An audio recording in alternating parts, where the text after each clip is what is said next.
11 August 1979 మధ్యాహ్నం 3:15 గుజరాత్లోని మూర్వి dam గోడలు నీళ్ల ప్రెషర్ని తట్టుకోలేక కూలిపోతాయి. లీలాపూర్ మరియు అజయ్పూర్ ఇక్కడ వరదలొచ్చి దగ్గర ఎన్నో వేల ఫ్యాక్టరీస్ కొలాబ్ అయిపోతాయి. దాంతోపాటు ఎన్నో వేల ఇల్లులు, లక్షల మంది చనిపోతారు. लीलापुर और अजयपुर नामक 2 गांवों का नामो निशान तक नहीं रहा. కానీ ఇది ఎందుకు జరుగుతుంది? ఎక్కువ శాతం మన ఇండియాలో ఇది ఎందుకు జరుగుతుంటది? అసలు రీజన్ ఏమి?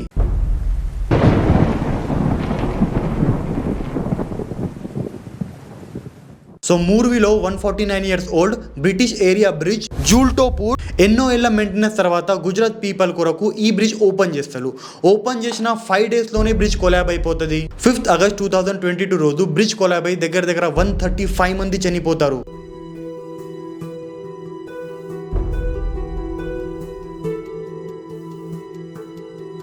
ఇప్పటికీ ఇన్సిడెంట్కి దగ్గర 2 years అయ్యా, కానీ ఎలాంటి శిక్షలు పడలే. కోర్టులో డే టు డే డేట్స్ వస్తున్నాయి.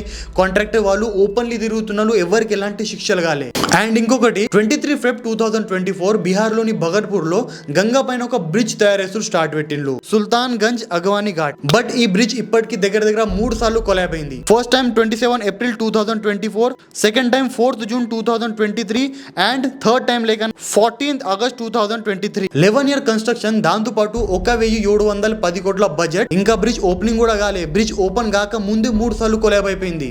Bridge being built over the Ganga rivers in Bihar's Bhagalpur district at a cost of 1,716 crore rupees collapsed on Sunday.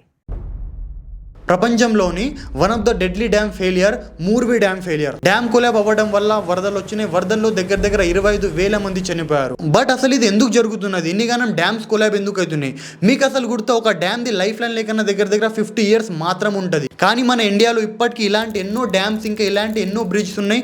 అవి దగ్గర 500 నుంచి 600 ఏళ్ల కంటే పాతయి ఉన్నాయి. అందులో కొన్ని కర్ణాటకలోని థనూర్త్ డ్యామ్ దగ్గర 1000 years ఓల్డ్ ఉన్నది. And Konar dam Jharkhand, Ponmudi dam Kerala, Bhavani dam Tamil Nadu, Ichari dam Uttarakhand, Rihand dam Uttar Pradesh, కర్జా డ్యామ్ కర్ణాటక అండ్ కేరళలోని మల్లేపేలియా డ్యామ్.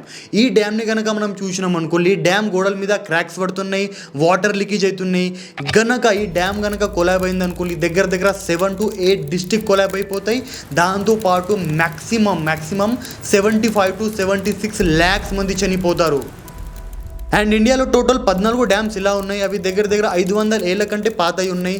దాంతోపాటు 234 డ్యామ్స్ ఇలా ఉన్నాయి. అవి 100 ఏళ్ల కంటే ఓల్డ్ ఉన్నాయి. ఇవి మన ఇండియా కొరకు ఒక టైం బాంబ్గా పనిచేస్తున్నాయి. గనక ఇవి బ్లాస్ట్ అయినా అనుకోండి, ఎందరో వేల కోట్ల మంది చనిపోతారు. కానీ ఇలా వేరే దేశంలో ఉండదు. 2024లో టర్కీలో ఒక ఎర్త్ క్వేక్ వచ్చి ఒక బిల్డింగ్ కొలాబ్ అయిపోయింది. బిల్డింగ్ లో దగ్గర 97 మంది చనిపోయారు. అండ్ ఈ విధంగా బిల్డింగ్ కొలాబ్ అవడం వల్ల ఆ బిల్డింగ్ కాంట్రాక్టర్ కి దగ్గర 17 ఏళ్ల శిక్ష పడ్డది.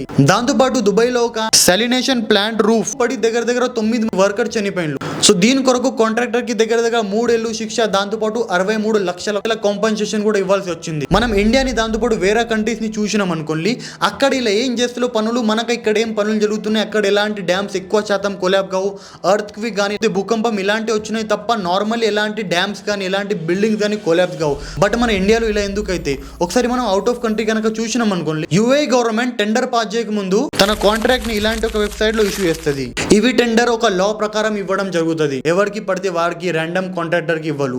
కాంట్రాక్టర్ ఖచ్చితంగా గవర్నమెంట్ కి రిజిస్టర్ అయి ఉండాలి. దాంతోపాటు తన ప్రీవియస్ వర్క్ ని ఎక్స్పీరియన్స్ ని చూసి వర్క్ ఇవ్వడం జరుగుతుంది.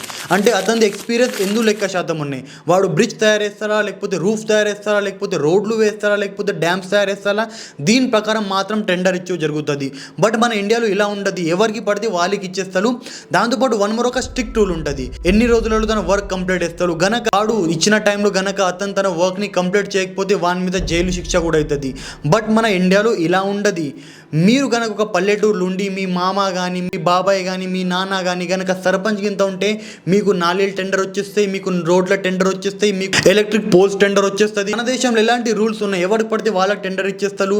90% మంది కాంట్రాక్టర్ అసలు రోడ్లు ఎలా తయారు చేస్తారు గిది కూడా తెలియదు. బట్ అయినా కూడా కాంట్రాక్ట్ ఇచ్చేస్తారు. ఎందుకంటే వాళ్ళ చుట్టాలు, వాళ్ళ రిలేటివ్స్ ఒక పైన పోస్ట్ ఉన్నారు, మినిస్టర్లు ఉన్నారు, సర్పంచ్ ఉన్నారు, ఎమ్మెల్యేలు ఉన్నారు. దానివల్ల అండ్ వన్ మోర్ న్యూస్, 2025లో కర్ణాటకలో ఉన్న ఒక మినిస్టర్ వైఫ్ దగ్గర 7 లక్షల లంచం తీసుకోగా దొరికింది. అండ్ ఒక పీడబ్ల్యూడీ ఇంజనీర్ ఉన్నారు.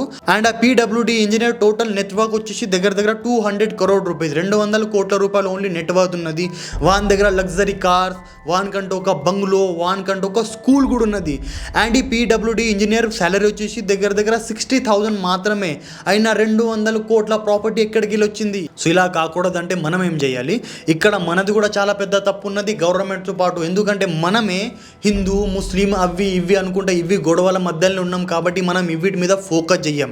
ఒక మాట మర్తించుకోండి, ఒక్క బ్రిడ్జ్ కొలాబ్ అయినా, ఒక్క డ్యామ్ కొలాబ్ అయినా చావు హిందూ ముస్లిం ఏమీ అడగదు. ఎందుకంటే వరదలు వచ్చిన అనుకోండి అందరు చనిపోతారు, ఎవ్వరు బతకలు, హిందూ బతకడు ముస్లిం బతకడు. ఆకలి అయినప్పుడు ఆకలి హిందూ ముస్లిం అన్నది. కాబట్టి ఒక్క డ్యామ్ కొలాబ్ అయినా కూడా చాలా మంది లక్షల మంది ప్రాణాలు కోల్పోవచ్చు.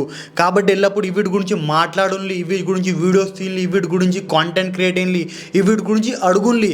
అప్పుడు వీటి మీద కొంచెం వర్క్ అయితే తప్ప ఇలాంటి దాని మీద ఎలాంటి వర్క్ కాదు. మనం సైలెంట్గా గింత ఉంటే, మనం సైలెంట్గా కనుక ఉంటే. కాబట్టి వీటి మీద ఖచ్చితంగా మాట్లాడుండి. ఐ హోప్ వీడియో కనుక నచ్చితే ఖచ్చితంగా లైక్ చేసేయండి. దాంతోపాటు ఇలాంటి వీడియోస్ మీకు ఇంకా కావాలంటే కింద నా కామెంట్ వేయండి, మీకు ఏ టాపిక్ మీద మీకు వీడియోస్ కావాలని వీడియోస్ తీసుకొస్తా. So have a good day.